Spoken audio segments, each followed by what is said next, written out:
Do you smell it? That smell, a sickly sweet stench of decay, wafting through the gilded halls of Versailles. It is not the smell of leftovers or sewage. No, it is more terrible than that. It is the smell of a god rotting. Forget the ornate portraits, the shining armor, the praises of the Sun King. Come closer to the room where history holds its breath. There on the royal bed, amid rich silks soaked with bodily fluids, lies a dying man. His leg, a blackened mass of swollen flesh, is disintegrating from within. This is Louis XIV, the greatest monarch in Europe, who once proclaimed, "I am the state." Now his state is a rotting body, and his legacy is a stench that cannot be hidden. How? How could a symbol of power and immortality end up in such a hideous and humiliating scene? To understand this horrific downfall, we must go back in time to a time when the sun had yet to set. Before there was darkness and decay, there was light. A light so bright it was blinding. Louis Didon, Louis the gift of God, was born not to be a man, but to be a symbol. From the time he was a 5-year-old sitting on a throne, he was taught that he was the living embodiment of God's will. Everything about him was perfectly choreographed. His walk, his wave of the hand, his gaze, all were part of a grand drama in which he was the star and all of France the audience. As he grew, that drama became power. He did not need to raise his voice or threaten. His presence was enough. Foreign ambassadors wrote of him as a luminous presence who could change the mood of a room simply by entering. He transformed the palace of Versailles from a dank hunting ground into the center of the universe. Versailles was more than a palace. It is a machine designed to worship one person, himself. Imagine, hundreds of nobles, the most powerful men in France, fought for the honor of watching him wake up in the lever ceremony. They considered it a privilege to offer him their shirts or simply to stand in his room while he put on his slippers. He transformed the most mundane acts into sacred rituals. In this way, he tamed the nobility, transforming potential rivals into submissive subjects whose greatest ambition in life was to win a favorable glance from the king. He controlled them not with the sword, but with the rules of etiquette. He dictated fashion, decided who sat, who stood, and who was not even allowed within his sight. His power did not lie in his army or his treasury. It lay in his ability to turn vanity into chains. All of Europe looked and tried to imitate, but no one could duplicate his greatness. For Louis did not just build a monarchy. He built a religion, with himself as the sole god. He was the sun, and everything revolved around him. And for decades, it seemed that nothing could dim that light. He succeeded in convincing the world, and perhaps even himself, that he was immortal. But here was the paradox. While Louis was busy building his image as an immortal god, he was sowing the seeds of his own mortal body's destruction. Lavish banquets that lasted hours, with endless courses of meat, rich sauces, and strong wines, were beginning to wreak havoc on his digestive system. The sedentary lifestyle within the gilded walls of Versailles, where he ruled from his bed or chair, was weakening his once perfect body. He had built an image of superiority over nature, but he had forgotten that he was still a part of it. And nature had laws no king could dictate. Beneath his royal robes, a silent war was raging, one he could not win with decrees or ceremonies. His biological machinery was beginning to malfunction, and the first signs of his inevitable collapse were about to appear. The sun may still be shining brightly, but dark clouds are starting to gather on the horizon. The dark clouds were not gathering outside Versailles. They were forming inside the king's body. The real war was not being fought on the military maps his generals spread out before him, but in silence, in the darkness of his royal digestive system. The god the world admired, whose every gesture was law, was powerless against the silent rebellion of his own internal organs. By day, he was the Sun King, clothed in silks and the aura of power. But by night, when the gilded doors closed, he was just a man struggling with chronic abdominal pain, spasms that made him double over in pain, sweat pouring down his regal brow. The perfection he presented to the public was a costly mask, and the price was long nights of solitude. Ironically, The very rituals he had created to assert his power now became a form of torture. Imagine standing for hours at a time during ceremonies, receiving delegations, with a regal smile on his face, while his hemorrhoids made every second of standing still in agony. He could not afford to show weakness. He was Louis XIV. So he endured, relying on the iron will that had helped him build an empire. But that endurance came at a cost. It made him increasingly irritable, impatient, and distant. His courtiers could see only an increasingly irritable king, but they could not see the internal struggle he was facing, where royal dignity was pitted against the betrayals of his body. Even the most basic needs became a struggle. Chronic constipation turned trips to the bathroom into a slog, leaving him exhausted and pale. A king can command an army, but he cannot command his own intestines. And then there was the even more terrible secret, one that no amount of makeup or perfume could completely hide. It was the king's breath. The sugar-rich diet and almost non-existent dental hygiene of the 17th century had completely destroyed his teeth. They had rotted, blackened, and were loose in his gums. His breath emitted a pungent stench, an unmistakable smell of decay. This was a disaster for a king whose proximity was considered a privilege.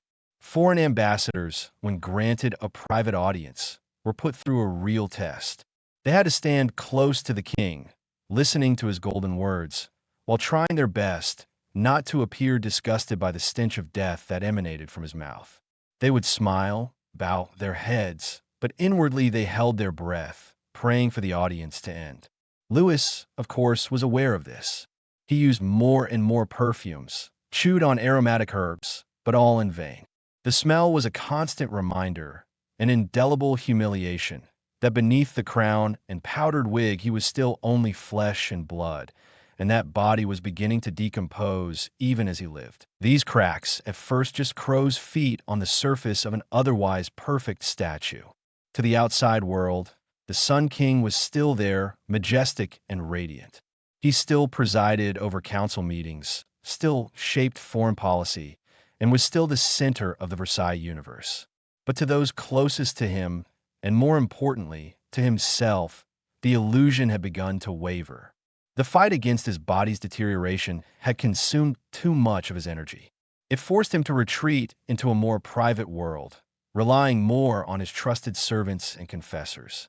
This physical decline coincided strangely with a change in his behavior. He became more strictly religious, more suspicious, and more obsessed with control. Perhaps, unable to control his own body, he sought to control everything around him.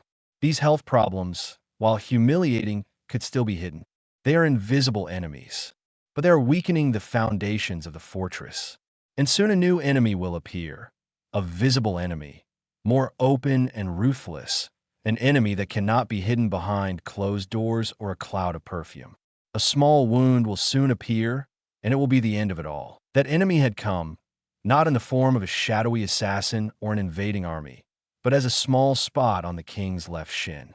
At first it had seemed harmless, a stubborn ulcer, one of the many small annoyances an aging body had to contend with.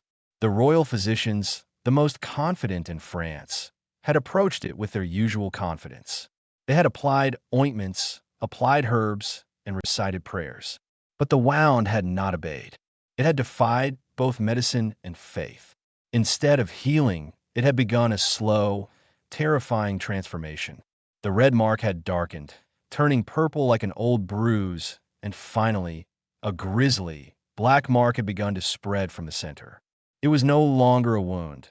It was a mark, a seal of darkness branded directly onto the flesh of the Sun King. And with the change in color came something else, the smell. The distinctive stench of decay, faint at first, now grew stronger, clinging to him like an invisible and poisonous cloak. This was when 17th century medicine revealed its full brutality and impotence. Physicians, desperate to prove their usefulness, turned treatment into a torture. Every day, they brought silver instruments to the bedside. They incised wounds, hoping to release the poison, but only black blood and putrid pus oozed out. They pressed red-hot irons into the open sores, a process called cauterization, to stop the spread of infection. The sizzling sound of flesh and the burning smell combined with the already foul odor to create a hellish atmosphere in the royal bedchamber. They rubbed salt, ashes, and vinegar into the open wounds, believing that the severity would cleanse the rot. Louis, the king who had once made Europe tremble, could only grit his teeth and endure, his screams muffled by velvet curtains. Each cure only further damaged the surrounding healthy tissue, creating a wider door for the infection to penetrate deeper into his body. They were trying to put out a fire by pouring fuel on it. Pain became the true ruler of Versailles. It dictated the king's sleep, his meals, and his mood. He was no longer a majestic god. He was a prisoner of his own leg. There were nights when the pain was so excruciating, so piercing that he could not sleep. In moments of despair, the Sun King's image was shattered. He grabbed the hands of his most trusted servants, tears streaming down his aged face, and begged, even begged, to do the unthinkable. Cut it off. Cut off this damned leg for me. It was the surrender of a general to an enemy he could not understand and could not defeat. He was willing to sacrifice a part of his body for a moment of peace. But no one dared to obey. To cut off a part of the king's body, it was an unthinkable act, a crime of treason. So the torture continued. The stench had become an entity of its own, an invisible but powerful presence in the court. It was no longer confined to the king's bedchamber. It seeped into the corridors, clinging to tapestries and velvet curtains. Courtiers summoned to an audience had to brace themselves.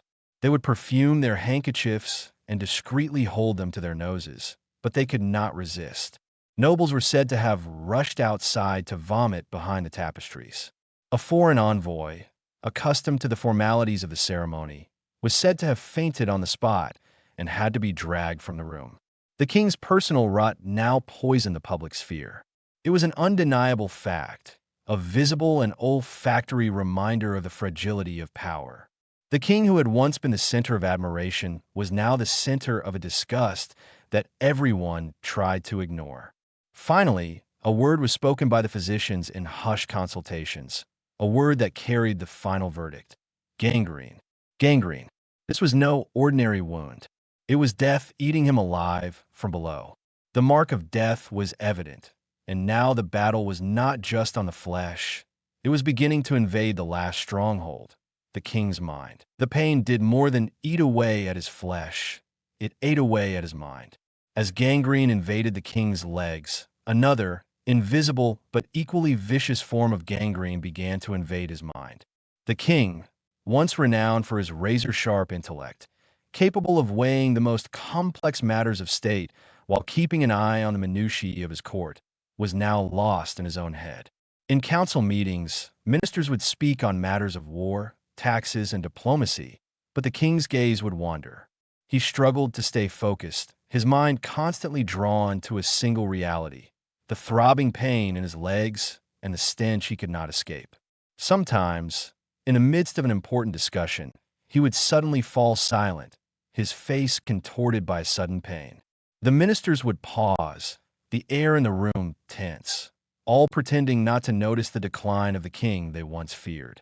They saw a king slowly becoming a shadow of himself, a commander slowly losing control of the ship of state. This loss of control gave birth to a new monster, Paranoia.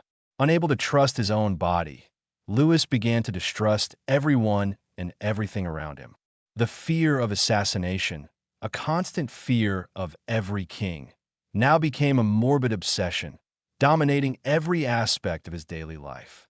He believed that enemies were stalking him, not with swords, but with drops of sophisticated poison.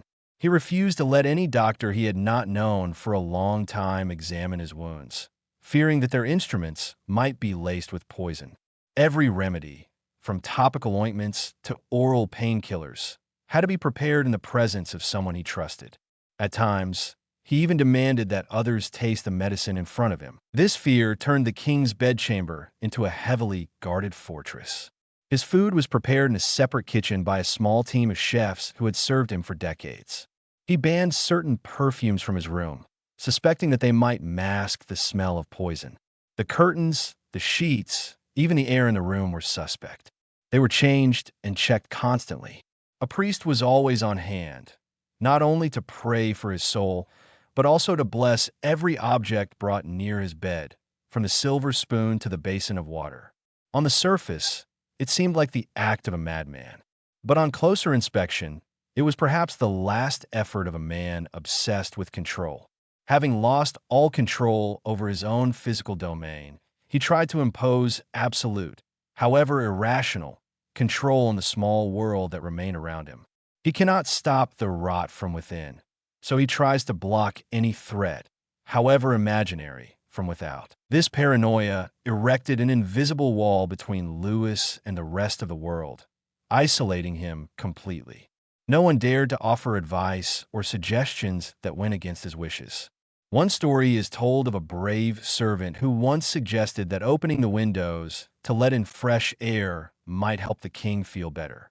Louis, feverish and in pain, flew into a rage, scolding the servant for suggesting that anything from the outside might be better than the strict control within his room.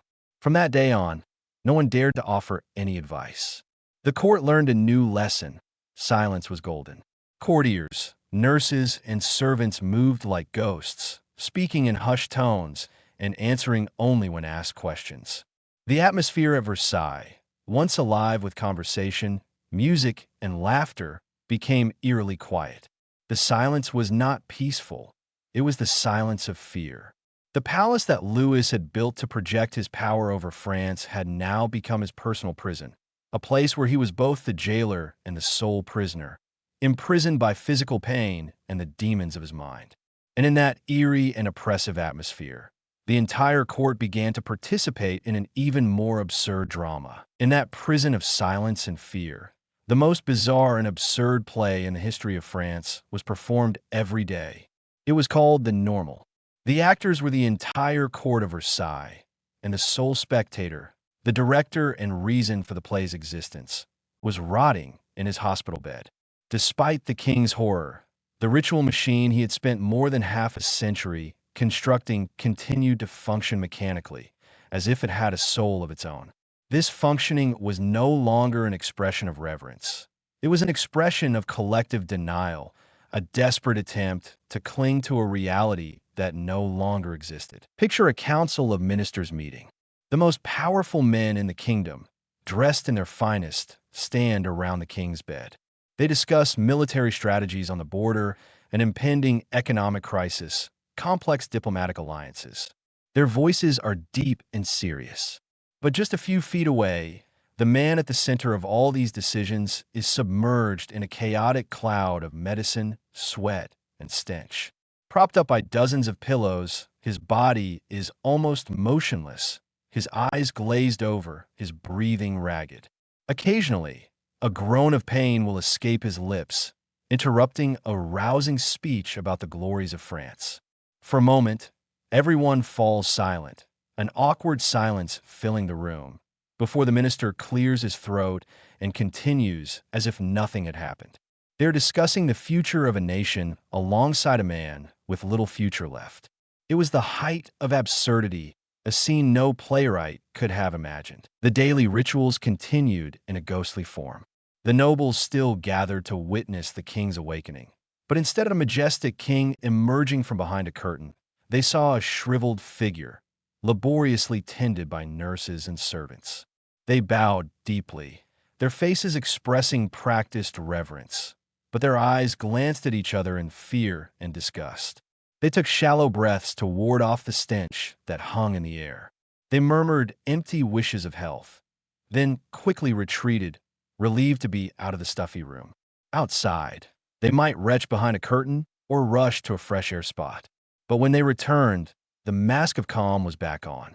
The whole of Versailles became a giant stage, where everyone was an actor, and their role was to pretend that their king was not dying a slow and gruesome death. Why did they do this? Why didn't they face the truth? Because the truth was too terrifying. To admit that Louis XIV, the Sun King, was dying a weak and filthy death was to admit that the entire world they knew was collapsing. Their entire system of power, status, and wealth was built on the myth of an invincible king, a king chosen by God. If that king was also a rotting mortal, what did their status mean? Their denial was not based on loyalty or fear. It was based on self-preservation. They weren't just spraying perfume to cover up their stench. They were trying to use fragrance to cover up the fact that their very existence was about to become meaningless. The official dispatches from the palace confirmed the drama. They described the king as lucid, calm, and recovering well, when in reality he was screaming in delirium. This play was not just for the court, it was for France and all of Europe. But just as perfume could not mask the smell of gangrene, these lies could not hide the truth that was slowly emerging. The play was coming to an end because the main actor was about to breathe his last. The play could not go on forever, for the stage was collapsing. In the last days of August 1715, even the most talented actors in Versailles could not conceal the fact that the final act was drawing near. The king's fever no longer came and went. It had become a relentless, consuming fire, leaving him delirious and exhausted. He no longer recognized familiar faces, instead calling out the names of friends and lovers who had died decades earlier. He screamed in Latin, mumbling fragments of incoherent prayers, his mind drifting between glorious past and painful present. The doctors, having tried every method of torture in vain, had all but given up. They stood by, helpless witnesses to a decay that their medical science could not prevent. The atmosphere in the room had changed, from the tension of war to the heavy silence of a deathbed vigil. In the midst of despair, a false ray of hope appeared. A man named Brun, a quack who claimed to have a miracle cure, was allowed into the sick room. For a court accustomed to logic and reason, this showed how desperate they were. Brun offered the king a potion, a secret mixture that was said to cleanse the rot. And miraculously, it seemed to work. After taking the potion, the king felt a little better. His fever seemed to subside, and a little vitality returned to him. For a brief moment, the entire court held its breath. Had a miracle occurred? Had the Sun King really risen again? But it was only the last light of a dying candle. The relief did not last. The gangrene had eaten too deep, reaching the bone. The pain returned, more intense than ever, extinguishing that faint ray of hope and pushing the king into the final stages. Realizing that time was running out, Louis, by a mighty effort of will, pulled himself out of his delirium to perform the last and most important roles of his life. He was no longer an immortal god. He was a mortal facing death. He summoned Madame de Maintenon, the secret wife who had accompanied him in his twilight years. They said goodbye on 3 separate occasions. Each time he thought it would be the last. They were private moments, filled with tears and whispered prayers. Then he gathered the nobles and courtiers around his bed. In a weak but clear voice, he surprised everyone with his calmness. He thanked them for their service and asked them to be loyal to his successor. But the most important farewell, the moment that went down in history, was when he summoned his 5-year-old great-grandson, the future King Louis XV. The child, dressed in royal regalia, was brought to the bedside of his great-grandfather, whom he had known only as a symbol of power. Louis looked at the child, and in the eyes of the aging king, one saw not majesty, but deep regret. He placed his hand on the boy's head and spoke the immortal words, not as a king, but as a grandfather imparting a final lesson. "My grandson," he said, "do not follow the bad example I have set you. I have often started wars too rashly and maintained them for the sake of vanity. Do not imitate me, but be a prince of peace and devote yourself to easing the burdens of your people." It was the most astonishing confession of his 72-year reign, an admission that the glory he pursued had come at a high price. His task complete, he seemed ready. He looked around at the sobbing people and said one last sentence, a glimmer of old wit and authority. "I go, but the nation remains." That was his final statement. He closed his eyes.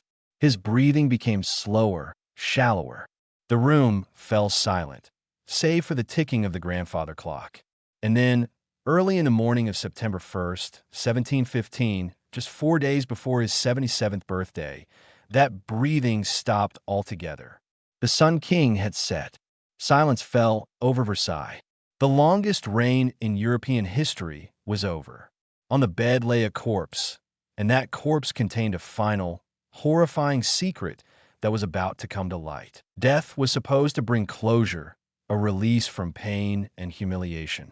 But for Louis XIV, it only opened a final, horrifying chapter, one in which the most vile secrets of his body would be laid bare by the light of day and the surgeon's blade. The next ritual in the royal drama was embalming. It was a sacred process designed to preserve the monarch's physical appearance so that he could present himself to his subjects one last dignified appearance before being carried to his eternal rest. But what followed in the stuffy bedchamber at Versailles was no reverent ritual. It was an autopsy of failure. 8 of the kingdom's top surgeons had been summoned.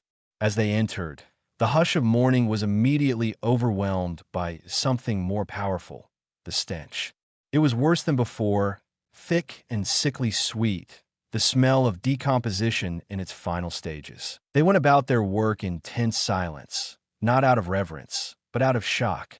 As the first scalpel made an incision in the deceased king's abdomen, a noxious gas gushed forth, causing one of the most experienced surgeons to turn away and vomit on the spot. The sight inside the Sun King's abdominal cavity was more horrifying than anything they could have imagined. There were no discernible organs. Everything seemed to have liquefied, turning into a black, viscous mass. His intestines had disintegrated. The lining of his stomach had collapsed. The putrefaction from his gangrenous leg had not stopped there. It had become a slow-burning fire, consuming his entire body from the inside out, even as he clung to life. The doctors looked at each other in silent horror. They had seen many deaths, but none like this.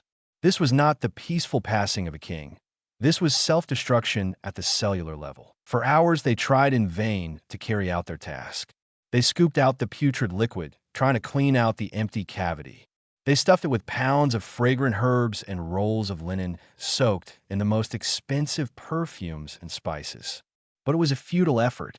It was like trying to make a waste container smell good by dropping in a few rose petals.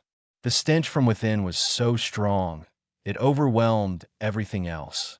The heat of the late summer accelerated the process of decomposition. The king's body began to swell alarmingly. When they finally tried to load the body into the coffin, they realized a final, humiliating truth. It would not fit. The body was too swollen, too misshapen. The royal carpenters had to be called in during the night to widen the exquisitely crafted coffin. The body was laid out in the Mercury Room for public viewing. The room was lavishly decorated with velvet curtains, silver candles, and white lilies. But no amount of luxury could hide the truth. A heavy smell of death hung heavy in the room. The guards, though battle-hardened, struggled to stand. Visitors, nobles and ladies who had once vied for a smile from the king, now filed in, clutching perfumed handkerchiefs to their noses. They pretended to weep, but their eyes were filled with morbid curiosity and horror as they peered into the closed coffin, wondering what horror lay within. Many did not see a king at rest. They saw a swollen relic of his majesty, oozing with pus. The procession that took him to his final resting place at the Basilica of St. Denis had become a parade of stink. It is said that the stench followed the hearse like a shadow, forcing the people lining the streets to back away in disgust.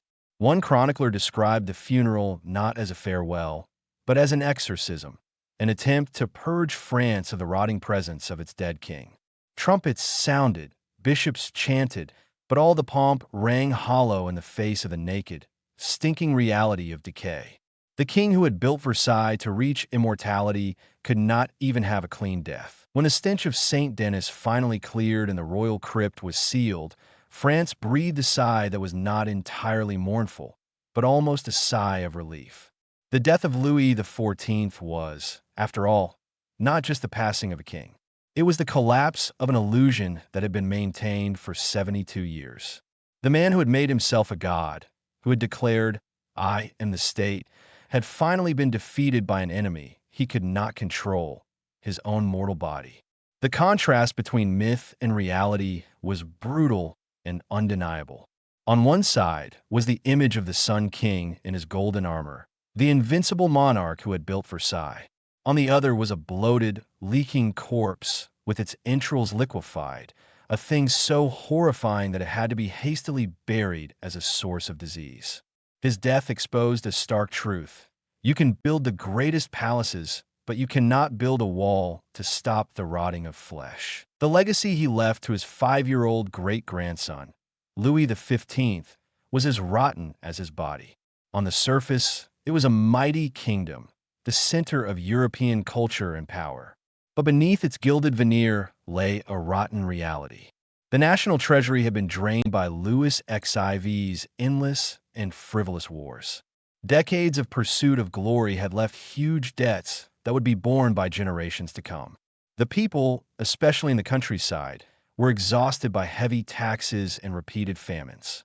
A simmering resentment against the extravagance of Versailles and the neglect of the royal family had begun to fester. Louis XIV had built a magnificent house, but its foundations were rotten. He gave his successor a glittering crown, but it was too heavy and placed on too young a head, in a kingdom on the brink of financial and moral ruin. The glory of his reign was purchased at the cost of the future of France. More importantly, his death marked a symbolic rupture.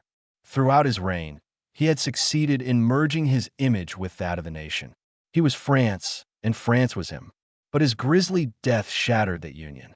It showed that the king, however divine, was only an individual. And when that individual died, the nation remained, but it was left in a power vacuum.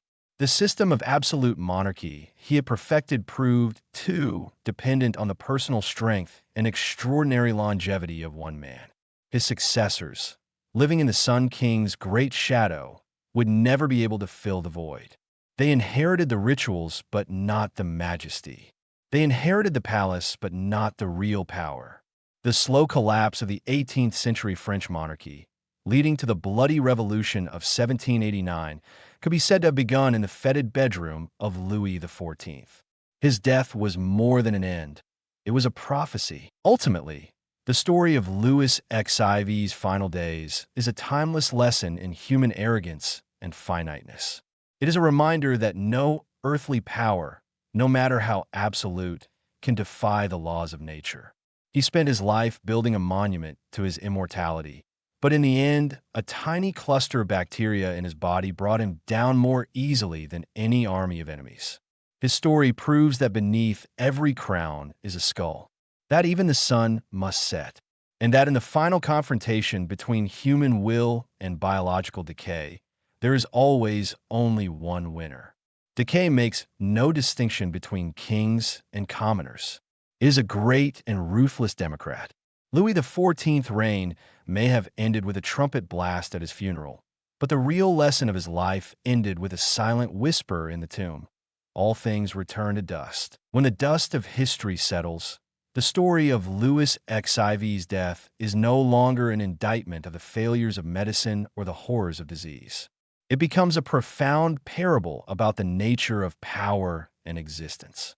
The final image is not of a gangrenous leg or an oversized coffin, but of the eternal contrast between what we build and what we cannot control. Louis built Versailles, a masterpiece of order, symmetry, and human control over nature.